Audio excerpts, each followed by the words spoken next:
তোমার বংশ হলো চন্দ্র বংশ, আর সেই চন্দ্র বংশের যিনি প্রথম পুরুষ তিনি হলেন শ্রী বিষ্ণু।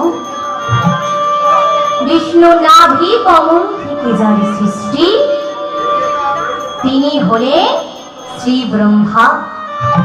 ব্রহ্মার পুত্র নারায়ণ, নারায়ণের পুত্র অত্রি, অত্রির পুত্র চন্দ্র, চন্দ্রের পুত্র বুধ, বুধের পুত্র পুরুগুড়া, পুরুগুড়ার পুত্র আউশ, আউশের পুত্র নহস, নহসের পুত্র যজাতি, যজাতির পুত্র পুরু, পুরুর পুত্র জন্মেঞ্জয়, জন্মেঞ্জয়ের পুত্র পজিষ্যা, পজিষ্যার পুত্র মনুষ্য, মনুষ্যের পুত্র চারুপদ, চারুপদের পুত্র যুদ্ধ, যুদ্ধর পুত্র অসংজাতি, অসংজাতির পুত্র রুদ্রাসু, রুদ্রাসুর পুত্র ঋতেশু, ঋতেশুর পুত্র রেভি, রেভির পুত্র দুষ্মন্ত, দুষ্মন্তের পুত্র ভরত, ভরতের পুত্র ইক্ষু, ইক্ষুর পুত্র সংবরণ, সংবরণের পুত্র বিদুপরত, বিদুপরতের পুত্র কুরু, কুরুর পুত্র প্রদীপ, প্রদীপের পুত্র শন্তনু, শন্তনুর পুত্র হচ্ছে বিচিত্র বীর্য অর্থাৎ যুধিষ্ঠির।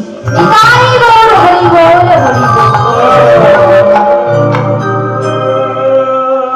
এই যে বাবা ঊর্ধ্বে দুটো বাহু তুল্য আমাদের দেহকে কি বলে গো মায়েরা? না, আমাদের দেহকে বলে দেবতুল্য অর্থাৎ মানব দেহ। 18 অধ্যায় গীতা, 18 পর্বত মহাভারত, 18 দিনের কুরুক্ষেত্র, আবার 18 মোকাম তত্ত্ব দিয়ে ভগবান মানুষের দেহ দিকে তৈরি করেছে।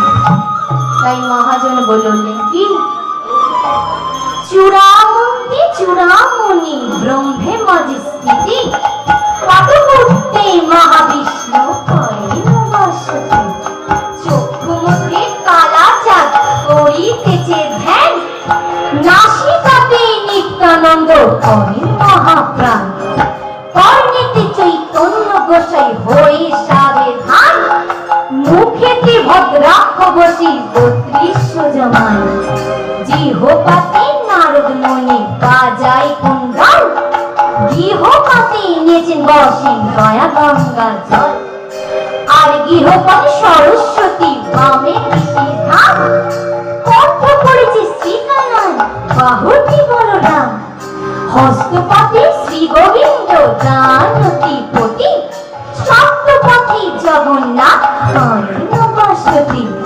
নাভিমূলে শ্রী ব্রহ্মা করিতেছে লীলা,